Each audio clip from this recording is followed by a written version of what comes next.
দিব রক্ত রক্তের বন্যায় দেশে যাবে অন্যায়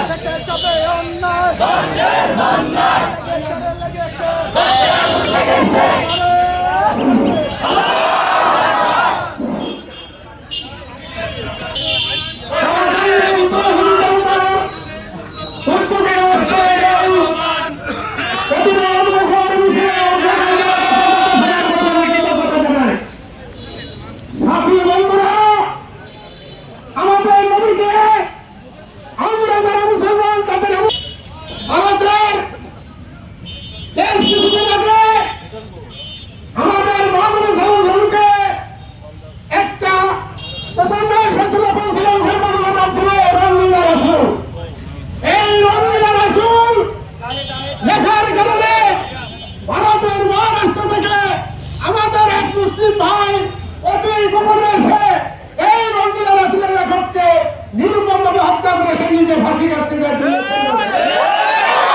আমাদের মুসলমান ভাইদেরকে মনে রাখতে হবে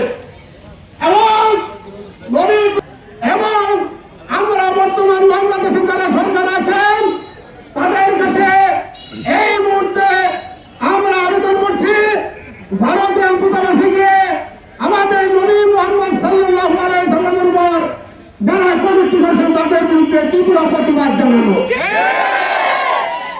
দুনিয়ার মুসলিম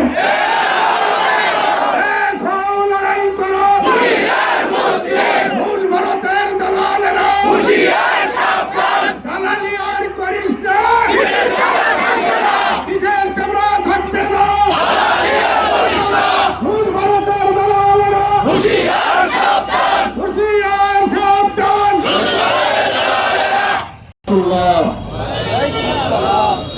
نحمده ونصلي على رسوله الكريم أما بعد فأعوذ بالله من الشيطان الرجيم بسم الله الرحمن الرحيم إنا أرسلناك رحمة للعالمين يا قوم الأرقام আজকে অতি দুঃখের সাথে আমরা রাষ্ট্র নেমে এসেছি। তার কারণ একটাই, আল্লাহ রাব্বুল আলামিন সর্বশক্তিমান, তিনি যতটুকু দুনিয়ার পুরো পৃথিবীর রব্বুল আলামিন, আর আমাদের নবী হলেন সেই যতটুকু রহমাতাল লিল আলামিন। এটার মধ্যে কোনো অবিশ্বাসের কোনো কারণ নাই। আমরা বিশ্বাস করেছি, আমরা ইমান এনেছি, আমরা মুসলমান, আমাদের ধর্ম ইসলাম, আমরা মুসলমান। কোন ধর্মের উপর কোনো কটূক্তি করি নাই, কোন ধর্মকে অপমানিত করি না। আমরা এদেশে মুসলমান আছে থাকবেন, হিন্দু আছে থাকবেন, খ্রিস্টান আছে থাকবেন, বৌদ্ধ আছে থাকবেন, সকলে থাকবে। কারো ধর্মের উপর আমাদের কোনো কটূক্তি নাই। আমরা কারো ধর্মকে অপমান করি না, এটা আমরা করতেও চাই না। আমাদের ধর্ম এমন একটা ধর্ম যে ধর্মটা আল্লাহ রাব্বুল আলামিনের পক্ষ থেকে আমাদেরকে উপহার দেওয়া হয়েছে। ইসলাম। আজকের এই সমাবেশে প্রকাশ্য ঘোষণা করতে চাই, যারা ইসলামের উপরে আঙ্গুল তুলবেন, ইসলামের বিরুদ্ধে কটূক্তি করবেন, মুহাম্মদ সাল্লাল্লাহু আলাইহি সাল্লামের বিরুদ্ধে কটূক্তি করবেন, অবমাননা করবেন, তাদের সেই কালো হাত আমরা সাথে রাখবো না। এবং আমাদের নবীকে অবমান করিয়ান আল্লাহর এই দুনিয়া বসবাস করবেন, সেটা আমরা থাকতে দিব না। আমরা মোদী সরকারকে হুঁশিয়ার করে দিতে চাই, আপনার দেশে কেন বারবার আমাদের রাসূলকে অবমাননা করা হয়, আমাদের নবীকে কটূক্তি করা হয়। আমরা এর প্রতিকার জানাই বাংলার জমিন থেকে, এবং বাংলাদেশের সরকারকে আমরা বলবেন, বাংলাদেশ আমাদের কলিজা আগুন লেগেছেন। আমাদের রাসূলের সম্বন্ধে যদি কেউ এক ফোঁটা পরিমাণ, এক জাররা পরিমাণ কেউ অবমাননা করে কটূক্তি করেন, সেটা আমরা সহ্য করব না।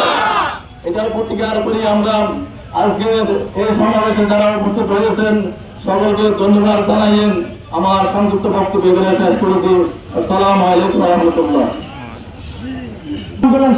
তুমি আপনাদের সামনে সংক্ষিপ্ত বিসমিল্লাহির রহমানির রহিম। মহান আল্লাহ রাব্বুল আলামিনের শুকরিয়া যে আমরা প্রতিবার উসুল করে এখানে সমবেত হয়েছি। দরুদ সালাম পেশ করতেছি হযরত মুহাম্মদ সাল্লাল্লাহু আলাইহি ওয়াসাল্লাম।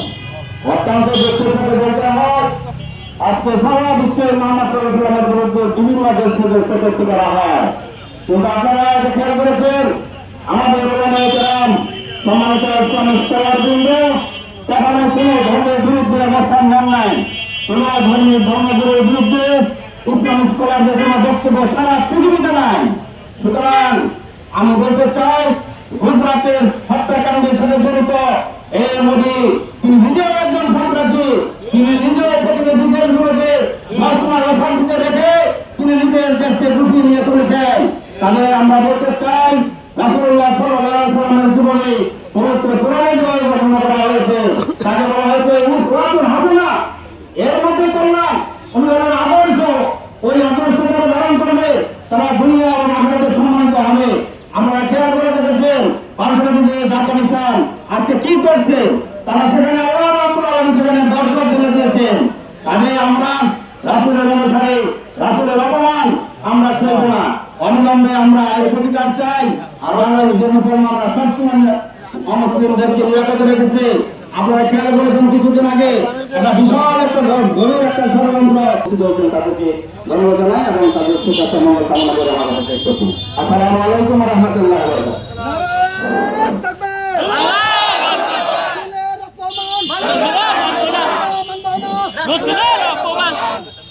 সংবাদ প্রচারণের জন্য আমাদের সবারই একটু অধৈর্য লাগতেছে।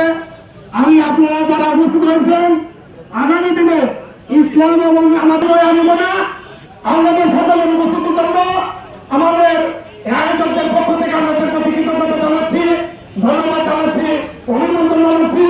সেই সাথে আপনারা সুস্থ থাকুন, ভালো থাকুন। আগামী দিনে এই দলের কর্মসূচিতে অংশগ্রহণ করার দাওয়াত দিয়ে আজকে মিছিল পূর্ব সমাবেশ এখানে শেষ করছি। খুদা হাফেজ। বাংলাদেশ।